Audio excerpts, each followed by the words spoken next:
시청자 여러분 안녕하십니까? VOA 모닝뉴스입니다. 북한에 불법으로 정제유를 공급한 선박 가운데 일부가 여전히 운항을 계속하고 있는 것으로 확인됐습니다. 미국은 올 상반기 4개월 동안 북한의 최대 100만 배럴의 정제유가 불법 유입됐을 것으로 추정하고 있습니다. 박형주 기자의 보도입니다. 미국이 적발한 지난 1월부터 4월까지 넉 달간 불법 대북 정제유 공급 건수는 모두 70차례입니다. 유엔 안보리 결의 수입 한도는 50만 배럴인데 이를 통해 최소 40만에서 100만 배럴의 정제유가 북한에 넘어갔을 것으로 추정했습니다.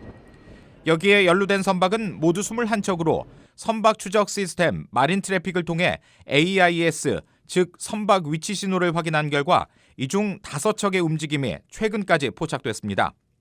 가장 최근까지 운항한 선박은 북한의 검은산호입니다.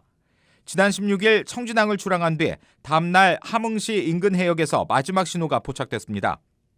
검은산 3호 역시 지난 12일 청진항에서 출항해 일본 오키노시마 섬 인근까지 남하한 뒤 14일 일본 스시마선 남단 해역을 지나 15일 중국 상하이 방향으로 계속 내려가는 것으로 신호가 잡혔습니다. 이달 움직임이 확인된 마지막 선박은 삼정 2호인데 지난 11일 일본 스시마섬 남단 해역에서 포착됐지만 AIS가 꺼져 있어 출발지는 확인되지 않았습니다. 안산 1호는 지난달 18일 제주 표선항 남동쪽으로 약 120km 떨어진 곳에서 신호가 포착된 뒤 동해를 따라 북상하다가 같은 달 22일 청진항에 입항했습니다. 비에틴 015는 지난 3월 중국 쉬다오항에서 출항해 계속 남하한 뒤 8월 18일 무렵 싱가포르항에 정박한 것으로 나타났습니다. 안산 1호와 비에틴 015는 미국뿐 아니라 일본 외무성과 유엔 등이 북한과의 불법 환적에 여러 차례 가담한 혐의가 있다고 지적한 선박입니다. The primary method in which they are obtaining fuel to run their economy, and it's ship-to-ship transfers is an excellent way to avoid the restrictions imposed by the cap on fuel, which is 500,000 barrels a year. 와츠 전 위원은 북한과의 불법 환적에 연루된 선박을 단속하기 위해선 국제 공조가 핵심이라며 각국이 계속 정보를 공유하며 협조해야 한다고 강조했습니다. VOA 뉴스 박형주입니다. 북한과 금융거래를 하는 데 필요한 승인 면허에 대해 감독을 강화하는 법안이 미 하원에 상정됐습니다.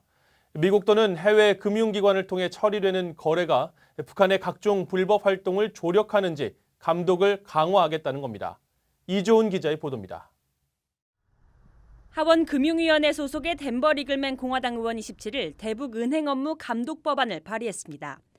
미 정부가 승인하는 북한 관련 금융 서비스 면허에 대한 의회의 감독을 요구하는 내용이 골자입니다. 법안은 재무장관에게 금융기관이 미국의 독자 대북 제재 대상에 혜택을 주는 금융 서비스를 제공할 수 있도록 하는 면허가 포함된 보고서를 180일마다 상하원에 제출할 것을 의무화한다고 명시했습니다. 미국은 물론 해외 금융기관에 발급된 면허도 해당됩니다. 국무부가 방산물자 수출 면허 승인 내역을 반드시 의회에 보고해야 하는 것처럼 대북 금융 서비스 승인 면허에 관한 재무부의 의회 보고도 정례화하겠다는 겁니다. 현재 재무부 해외자산통제실과 상무부 산하 산업안보국은 비정부 기구의 대북 인도주의 지원 활동 등 예외적인 경우에 한해서만 대북 금융 서비스 제공을 허용하는 면허를 금융기관에 발급하고 있습니다. 해당 금융거래가 대량 살상 무기 개발 등 북한의 각종 불법 활동에 대한 금융관리가 부족하다고 판단될 경우 이 면허는 취소 또는 승인이 거부될 수 있습니다. 국무부는 그동안 대북 인도 지원에 대해 엄격한 제재 조치가 주민들을 위한 적법한 인도 지원 제공을 방해하지 않도록 하는 것이 미국의 정책이라는 입장을 밝혀왔습니다. 그러면서도 북한 정권이 재원을 주민들의 복지보다 대량 살상 무기 프로그램과 군사용 무기 자금으로 사용하고 있다고 지적해왔습니다. 이런 가운데 대북 금융 거래를 돕는 해외 금융기관에 의무적으로 3자 제재를 부과하는 강력한 대북 제재 법안은 의회 통과가 유력시되고 있습니다. VOA 뉴스 이조은입니다. 북한은 미국의 대외 원조 기구로부터 지원을 받을 수 있는 최소한의 자격도 갖추지 못하고 있는 것으로 나타났습니다.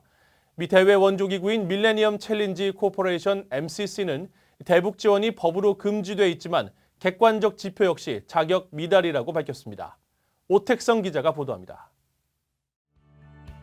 미국 대외 원조 기구인 밀레니엄 챌린지 코퍼레이션 MCC는 8억 달러에 달하는 이 기구의 내년 대외 원조 평가 기준을 담은 보고서를 발표했습니다. 북한은 1인당 국민 총소득이 1,925달러 미만인 최빈공국 49개 평가 대상국에 포함됐습니다. 북한은 그러나 북한 정부의 직접적인 지원을 금지한 법에 따라 수단과 시리아 등 13개 나라와 함께 기금을 받을 수 없는 국가로 분리됐습니다. 아울러 MCC 홈페이지 자료를 보면 북한은 지원 금지 대상이 아니라도 자체 평가 기준을 거의 충족하지 못하는 낙제점 수준으로 나타났습니다. 경제 자유와 통치의 공정성, 주민에 대한 투자 등 정책 운영의 3개 분야 20개 지표 가운데 적어도 절반이 통과돼야 하는데 북한은 대부분이 자격 미달로 나타났습니다. 경제자유 지수에서는 자료가 거의 없어 평가할 수 없다는 평가를 받았고 통치의 공정성 분야에서는 100점 만점 기준으로 정치적 권리 0점, 시민의 자유를 3점을 받는 데 그쳤습니다. 또 0점을 중간 기준으로 부패 통제는 마이너스 0.68점, 정부의 국정 효율성은 마이너스 0.78, 법치 준수는 마이너스 0.82로 집계됐습니다. 정보의 자유 역시 0%로 나왔습니다. MCC는 그러면서 북한은 최소한의 충족 기준인 20개 분야 중 절반을 통과하지 못했고 부패 통제와 민주주의 권리도 마찬가지라며 자격이 없다는 의미로 세 분야 모두 X를 부여했습니다. MCC는 이런 기준을 통과한 국가들 가운데 지원국을 선정해 최대 5년까지 다양한 프로젝트를 지원하고 있습니다. 미 정부는 이런 원전을 통해 빈곤 퇴치는 물론 수혜국의 경제 성장과 민주주의 가치 확산을 추구하고 있습니다. VOA 뉴스 우택성입니다. 북한 외무성의 김명길 순회대사가 자신을 미북 실무협상 수석대표라고 밝히면서 도널드 트럼프 대통령이 리비아식 핵포기가 아니라 새로운 방법을 언급한 데 대해 환영하며 협상 결과를 낙관하고 싶다고 말했습니다. 김명길 대사는 20일 담화를 통해 이같이 밝히면서 존 볼튼 전 백악관 국가안보보좌관의 경질과 관련해 거추장스러운 말썽꾼이 사라진 것이라며 이제는 보다 실용적인 관점에서 접근해야 한다는 트럼프 대통령의 현명한 정치적 결단을 환영한다고 말했습니다. 또 트럼프 대통령이 언급한 새로운 방법이 어떤 의미인지 알지 못한다면서도 미국 측이 제대로 된 계산법을 가지고 협상에 나올 것을 기대하며 그 결과를 낙관하고 싶다고 덧붙였습니다. 앞서 트럼프 대통령은 19일 기자들을 만나 볼튼 전 보좌관의 리비아 모델 언급을 거듭 비판하면서 어쩌면 새로운 방법이 매우 좋을지도 모른다고 말했습니다. 미 국방부가 북한과 이란의 잠재적인 탄도미사일 공격에 대비하기 위해 탄도미사일 방어 BMD 프로그램을 갖춘 이지스함 증설을 추진 중이라고 미 의회조사국 CRS가 밝혔습니다. 의회조사국은 19일 발간한 해군 이지스 BMD 프로그램 보고서에서 2020년 회계연도 예산에서 탄도미사일 방어가 가능한 미 해군의 이지스함이 작년 말 기준 38대에서 2024 회계연도 말 59대로 늘어날 것으로 예상된다고 말했습니다. 그러면서 이지스함이 서태평양과 페르시아만에서 북한이나 이란 등의 잠재적 미사일 공격에 대응한 지역 방어를 위해 활동하고 있다고 설명했습니다. 한국전쟁에 참전해 장진호 인근 전장에서 전사한 미군 병사 제임스 제럴드 케이츠 상사의 유해가 모터사이클을 탄 참전 용사들의 어모 속에 고향에 묻힙니다. 베트남 전쟁 참전 용사이자 애국 어모기수 엘라베마 지역 단장인 노이드 퍼슬리 씨는 VOA에 21일 케이츠 상사의 유해가 장례식장에서 묘지로 옮겨갈 때 모터사이클 대열이 엄호할 예정이라고 말했습니다. 이어 케이츠 상사가 자신의 아버지와 어머니가 묻혀있는 엘라바마의 터빌 지역 묘지에 함께 묻히게 될 것이라고 말했습니다. 참전 당시 29살이었던 케이츠 상사는 장진호 전투에서 사망한 뒤 1954년 유엔군이 돌려받은 유해 가운데 한 명이었지만 수십 년간 신원 미상으로 남아있다가 지난 5월 말 첨단 과학기술로 신원이 확인됐습니다.